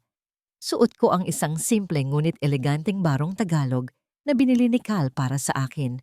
Regalo niya noong akala niya ay masaya pa kami. Ang aking buhok ay nakaayos ng maayos at ang aking mukha ay may bahagyang makeup na nagtatago sa mga anino sa ilalim ng aking mga mata. Nakatayo ako sa may gilid ng stage, nakamasid. Si Doña Pilar ay naglalakad sa gitna ng mga bisita, nakangiti at nagpapakuha ng litrato. Tila siya ang reyna ng gabing iyon. Si Maribel naman ay nakaupo sa tabi ni Cal. Clingy pa rin, pero hindi na niya iniinda. Ang atensyon niya ay nakatuon sa kanyang ama. Pagkatapos ng maikling talumpati ni Doña Pilar, nagsimulang tawagin ang mga miyembro ng pamilya para magbigay ng kanilang mensahe kay Don Antonio. Si Cal ang sumunod. Naglakad siya patungo sa stage at ang kanyang mga mata ay naghahanap sa akin. Nginitian niya ako. Isang ngiti na puno ng pag-asa. Hindi niya alam na ang ngiting iyon ay mamamatay sa loob ng ilang minuto. Nang matapos ang talumpati ni Cal, isang talumpating puno ng pagmamahal para sa kanyang ama at pag-asa para sa hinaharap. Naglakad siya pababa ng stage. Pero bago pa man niya marating ang upuan niya, dahan-dahan akong umakyat sa stage. Kinuha ko ang microphone mula sa kamay ng MC. Ang bigat nito sa aking kamay ay parang bigat ng aking sariling kapalaran. Nanginginig ang aking mga daliri, pero matatag ang aking tingin. Tumingin ako sa mga bisita, sa mga mata pobreng nakatingin sa akin nang may pagtataka, sa mga nagbubulungan at sa mga nakangiting ahas. Pagkatapos, tumingin ako kay Cal. Ang kanyang nangiti ay unti-unting naglaho habang nakikita niya ang lamig sa aking mga mata. Tumingin ako kay Doña Pilar na ngayon ay nanlalaki ang mga mata, tila may nahulaan na sa aking gagawin. At nagsalita ako. Ang boses ko ay kalmado, ngunit ang bawat salita ay may dalang isang malalim na bagyo na sasabog sa loob ng mansyon. Magandang gabi sa inyong lahat. Simula ko, ang aking mga mata ay direktang nakatitig kay Doña Pilar at Maribel. Ako po si Zafira Alcaron, o mas kilala niyo siguro bilang ang magnanakaw, ang kabit, ang bayarang asawa. Nagpatuloy ako sa pagsasalita. Ang bawat salita ay malinaw, tiyak, at may bigat ng 1,000 bato. Ang aking boses ay hindi nanginginig. Walang bahid ng galit o takot. Tila ba isa akong makina na binibigkas lamang ang mga katotohanan. Sa loob ng mga linggo, tinawag ako ng pamilyang ito na magnanakaw. Ang aking pangalan ay ginawa nilang kasing kahulugan ng kahihiyan. Patuloy ko, ang aking tingin ay dumiretso sa mga mata ni Maribel na ngayon ay nanlalaki na sa pagkabigla. Pero ang totoo, mayroon palang mas malaking pagnanakaw na nagaganap. Isang pagnanakaw hindi lang ng pera, kundi pati ng tiwala, ng integridad, ng kapatawaran. Isinuksok ko ang USB sa projector. Ang mga ilaw sa malawak na hall ay bahagyang dumilim at isang malaking screen ang bumaba mula sa kisame. Ang mga bisita ay nagsimulang magbulungan. Ang mga cameraman na upa ni Doña Pilar para kumuha ng magagandang shots ng birthday party ay ngayon ay nakatutok na sa akin. Ang kanilang mga ilaw ay tumututok sa katotohanan na lalabas. Unang lumabas sa screen ang Project Nightingale. Ang mga detalyadong plano, ang mga pangalan, ang mga petsa at ang listahan ng mga opisyalis ng kumpanya na sangkot sa malaking anomalya sa Valmor's Logistics.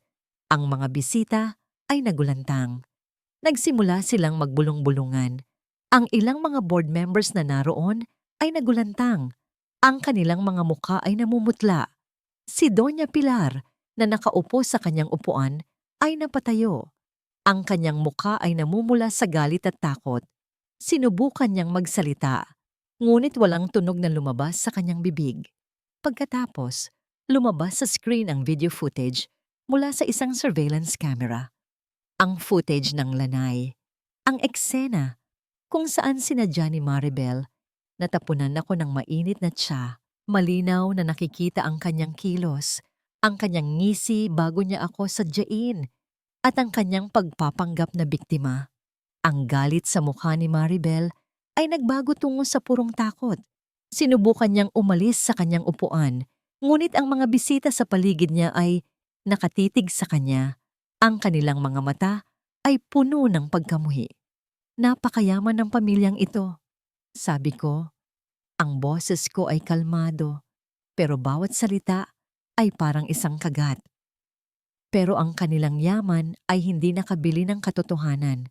Ang kanilang pera ay hindi nakabili ng kalayaan. Ang tanging binili lang nila ay ang katahimikan ng mga inapi. Tinanggal ko ang singsing sa aking daliri. Ang singsing na simbolo ng kasinungalingan ng kontratang ibinenta ko ang aking sarili. Hinawakan ko ito sa aking palad. Ang ginintuang metal ay malamig sa aking balat. Tumingin ako kay Cal. Nakatayo siya sa gitna ng hall. Ang kanyang mga mata ay nanlalaki. Sa pagkabigla at sakit, nakita ko ang pagod sa kanyang mukha, ang pagkasuklam sa kanyang sarili. Sinubukan niya akong lapitan. Ang kanyang mga kamay ay nakaabot. Tila may sasabihin. Cal, sabi ko. Ang kanyang pangalan ay lumabas sa aking bibig na parang isang huling paalam.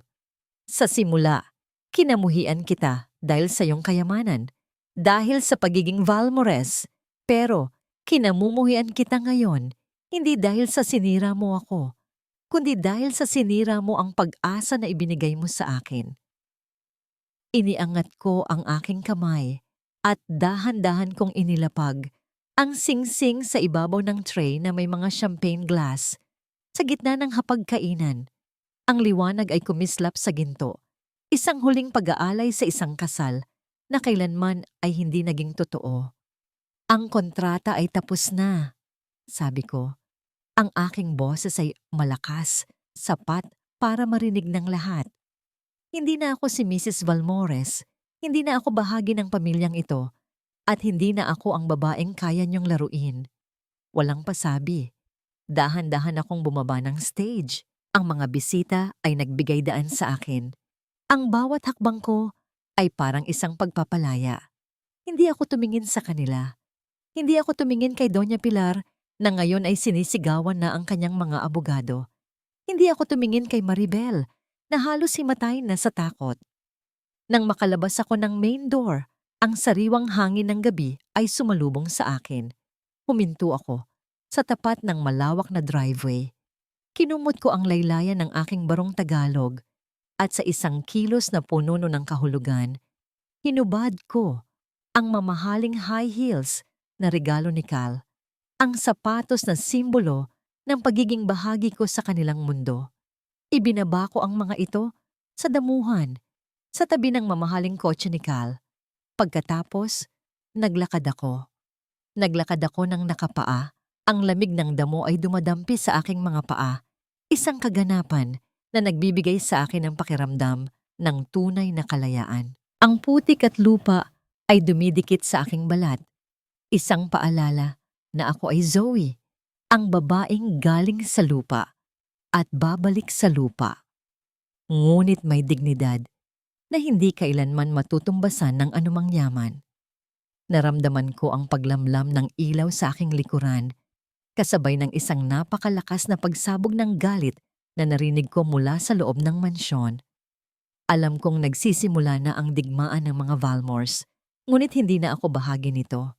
Naglakad ako palayo, ang aking mga mata ay nakatuon sa isang malaking billboard sa malayo. Isang billboard na may nakasulat na salitang pag-asa. Ang bawat hakbang ay isang pangako sa sarili ko. Isang pangako na babangon ako. Isang pangako na gagawin ko ang aking sariling katarungan. Sa loob ng mansyon, sa gitna ng mga nagulantang na bisita at mga nagkakagulong abogado, nanatiling nakatayo si Cal.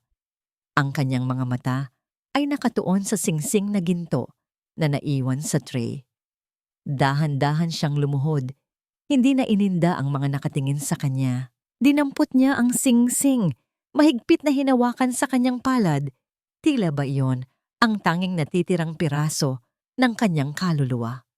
Ang mansyon ay nababalot ng kaguluhan, ngunit ang mundo ni Cal ay nababalot ng isang nakakakilabot na katahimikan. Ang mga salita ni Zoe ay umalingaw-ngaw sa kanyang isipan, isang sumbat na magiging sulo sa kanyang paggising. Mas malala ka pa sa kanila dahil binigyan mo ako ng pag-asa. At sa gabing iyon, sa loob ng kanyang gintong hawla, tuluyan ng gumuho si Caius Valmores na iwan sa isang madilim na gabi ng pagsisisi. 5 taon na ang lumipas mula ng gabing iniwan ko ang Valmores Mansion na nakapaa. Ang lamig ng lupa ang naging saksi sa aking paglaya. Ngayon, ang simoy ng hangin sa aking muka ay hindi na ang hangin ng Pasay na amoy polusyon at pagod, kundi ang sariwang hangin ng Cavite, puno ng amoy ng sariwang lupa at bagong kape. Ang dating Zafira Alcaron, ang magnanakaw, ang kabit, ang bayarang asawa, ay matagal nang namatay. Ang nabuhay ay si Attorney Zafira Alcaron. Ang pangalan na ngayon ay kasing kahulugan ng katarungan at pag-asa para sa mga kababaihang inapi. Ang aking munting opisina sa isang lumang gusali sa Cavite ay naging kanlungan ng mga biktima ng pang-aabuso, ng mga inapi ng sistema at ng mga nawalan ng pag-asa. Hindi na ako nagtatrabaho para sa isang malaking korporasyon. Ako na ang korporasyon. Ang aking mga kaso ay hindi na tungkol sa pagkuha ng mana, kundi sa pagkuha ng hustisya. Ang bawat tagumpay ay hindi para sa sarili ko, kundi para sa mga tulad ko na minsan nang nilamon ng kadiliman. Si Kiko, ang aking kapatid, ay malusog na ngayon. Ang operasyon niya ay naging matagumpay at ngayon ay isa na siyang architectural student, puno ng pangarap at pag-asa. Ang kanyang mga halakhak ay ang musika na nagpapagaling sa bawat sugat ng aking nakaraan. Nakabili na ako ng sarili naming bahay.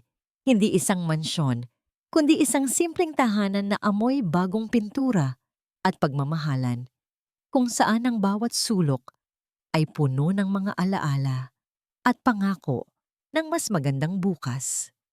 Walang pader na gawa sa yelo, walang pader na gawa sa kasinungalingan. Kumusta naman ang mga Valmores? Si Doña Pilar ay nawala sa sirkulasyon ng lipunan. Ang kanyang pangalan ay naging kasing kahulugan ng korupsyon. Ang kanyang dating mga kaibigan ay nagtago. Ang kanyang yaman ay unti-unting nawawala, naubos sa mga kasong kanyang kinakaharap. Ang kanyang dating karangyaan ay nagbago tungo sa isang malungkot na pag-iisa sa kanyang malaking mansyon na ngayon ay mukhang bilangguan. Ang kanyang kapalaran ay hindi ko na ininda. Nakuha niya ang katarungang karapat-dapat sa kanya.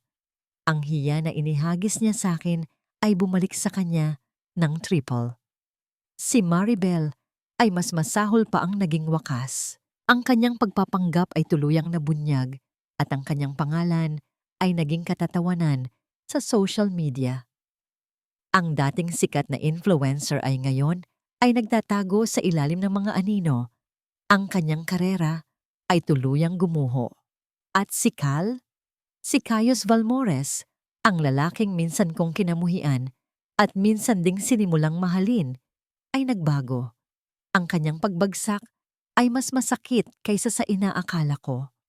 Ang Valmores Logistics ay naligtas, ngunit ang presyo ng kalayaan ay ang kanyang dignidad at pagmamay-ari.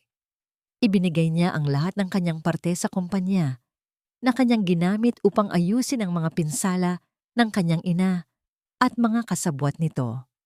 Bumalik siya sa simula, ngunit ngayon ay may natutunan na siyang mahahalagang leksyon. Isang umaga, habang nagkakape ako sa aming maliit na balkonahe, may kumatok sa aming gate. Pagbukas ko, nakita ko si Cal, nakasuot ng simpleng polo at maong. Hindi na siya ang Cal na mayabang at malamig. Ang kanyang mga mata ay mas malalim, mas malungkot, ngunit may isang bagong ningning. Ningning ng kapakumbabaan. Nag-usap kami, hindi bilang kliyente at abogado, hindi bilang boss at empleyado, hindi bilang mag-asawa, kundi bilang dalawang taong nakaligtas sa isang bagyo. At ngayon, ay pilit na ginugulo ang kanilang mundo. Humingi siya ng tawad. Hindi lang sa mga sinabi niya noon, kundi sa mga hindi niya sinabi. Hindi lang sa mga ginawa niya, kundi sa mga hindi niya ginawa. Ang bawat salita ay puno ng sinseridad. Tinanggap ko ang kanyang paghingi ng tawad. Hindi dahil sa nakalimutan ko na ang sakit, kundi dahil sa pinatawad ko na ang aking sarili sa pagdaramdam. Ang pagpapatawad ay hindi para sa kanya. Ito ay para sa sarili kong kapayapaan. Ngayon, si Cal ay isa sa mga silent investor sa aking law firm. Hindi siya nagtangkang kontrolin ako. Hindi niya ako inutusan. Ang kanyang papel ay maging suporta, isang kaibigan, isang kakampi.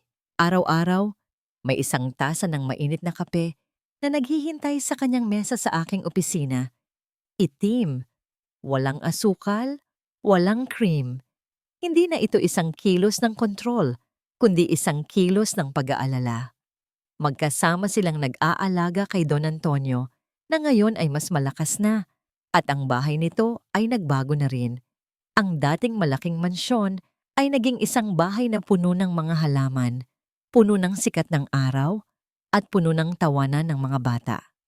Hindi na ito amoy lumang kahoy at alikabok, kundi amoy bulaklak at sariwang luto. Walang nangyari ang kanilang pagbabalikan sa simbahan, wala ring bigla ang kasal. Sa halip, araw-araw, ang kanilang relasyon ay dahan-dahang lumalago, tulad ng isang halaman na kailangan ng sikat ng araw at tubig. Isang araw, habang nakaupo ako sa aking balkonahe, nakatingin sa kapatid kong si Kiko na naglalaro sa hardin kasama si Cal, napangiti ako. Ang pag-asa ay hindi dumating sa isang singsing na may brilyante. Ang pag-asa ay dumating sa pagtanggap sa sarili, sa pagpapatawad at sa paghahanap ng kaligayahan Sa mga simpleng bagay, maraming tao ang nagsasabi na ang pag-ibig ko kay Cal ay nagsimula sa isang kontrata, sa isang kasinungalingan. Pero para sa akin, ang tunay na pag-ibig ay hindi nagsisimula sa kung paano kayo nagtagpo, kundi sa kung paano kayo nagbago para sa isa't isa. Hindi na ako naghahanap ng happily ever after dahil ang kaligayahan ay hindi isang patutunguhan. Ito ay isang paglalakbay. At sa paglalakbay na yon, may kasama na ako. Hindi isang hari sa kanyang kastilyo, kundi isang lalaking natuto ng yumuko, natuto ng makinig, at natuto ng magmahal ng totoo. May mga liham ng pag-ibig na hindi kailangang isulat sa papel. Dahil ang tunay na liham ng pag-ibig ay isinusulat sa bawat pagbabago ng isang puso.